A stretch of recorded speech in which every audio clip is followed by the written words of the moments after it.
Ils m'ont d'ailleurs pris plusieurs photos, afin de m'insérer dans l'album de famille avec plein d'autres photos de famille. Et moi je me tenais droit, avec un beau cartable, sur lequel ma mère avait minutieusement écrit Théogier, CPA, un numéro de téléphone et Strasbourg, France. Tous ces petits détails qui faisaient de moi une personne. Donc si vous êtes parent, ce bref moment de bonheur restera éternellement gravé dans vos mémoires. Et si vous êtes enfant, vous ne vous en rappelez probablement pas, mais ça devait être un très beau moment pour vous et votre famille. Mais tous les enfants ne vont pas à l'école, parce que tous les enfants n'existent pas. En 2012, seulement 60% des naissances furent enregistrées dans le monde. C'est-à-dire que 40% des enfants vivent au sein de notre société, sans droits, sans obligations. Ces enfants risquent d'être exclus de services essentiels, comme les écoles, les hôpitaux. Ils risquent d'être privés d'une famille, de l'affection qui leur est due et des soins dont ils ont besoin. Ils sont exposés au risque d'exploitation et de maltraitance. Pour eux, la notion d'enfance n'a plus aucun sens. Que ce soit orphelin, enfant des rues, enfant exploité, esclave moderne, petite fille mariée trop précocement ou petite fille mère. Tanza vit au Burkina Faso. Sa seule famille depuis ses 7 ans, c'est un groupe de soldats. Ensemble, ils parcourent la brousse, lourdement armés, à la recherche d'ennemis. Mais Tanza a 12 ans. C'est un orphelin, il a été abandonné à la naissance, et il n'a pas été enregistré. Il n'a pas droit à l'éducation, il n'a pas droit aux loisirs, et là ça va de soi, mais il n'a pas droit à la famille. Il sera amené à tuer pour se défendre, tel un soldat adulte, alors qu'il n'est qu'un enfant. Vous savez aussi bien que moi qu'en théorie, il est impossible de se marier lorsqu'on est mineur. Pourtant, on estime que toutes les 3 secondes, une jeune fille est contrainte au mariage alors qu'elle n'a pas encore 18 ans. Parce que sans certificat de naissance, même si elle n'a pas l'âge légal pour se marier, elle n'a rien pour le prouver.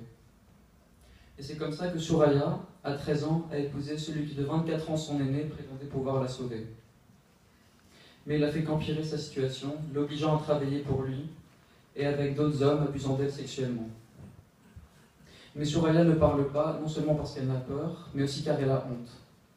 Et je pense qu'elle ne se rend pas compte que la honte n'est pas sur elle, mais sur les agresseurs. Maintenant, je vais vous citer un dernier exemple qui peut vous sembler très banal. Il s'agit de Siro.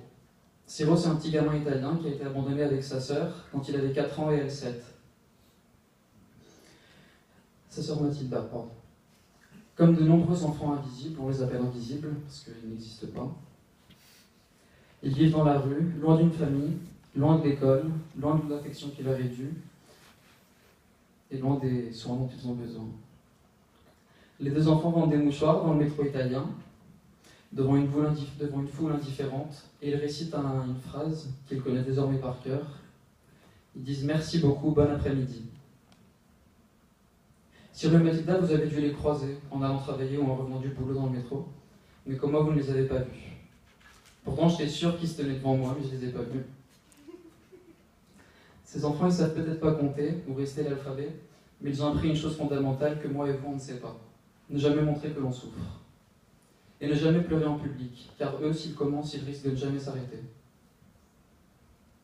Et c'est comme ça, en m'informant sur Siro, Mathilda, Soraya et Tanza, je me suis rendu compte de ma chance, et j'ai aussi eu honte de mes angoisses et de mes souffrances d'adolescent, qui consistent en l'air à laquelle ma mère allait me laisser sortir le samedi soir, tandis qu'eux, ils ne savent pas ce qu'ils vont manger ce soir ou s'ils vont manger du tout.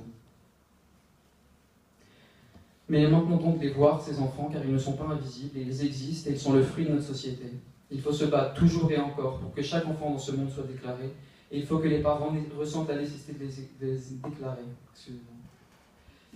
Heureusement, il y a des associations, mais ça ne suffit pas, comme plusieurs campagnes menées par l'UNICEF qui s'en occupent déjà. Et il y a un film qui a été réalisé en 2006 par plusieurs réalisateurs des 4 coins du monde, qui veut faire prendre conscience, c'est des histoires fictives, mais ça n'a pas eu le succès que ça a eu, il faut le chercher, c'est All Invisible Children.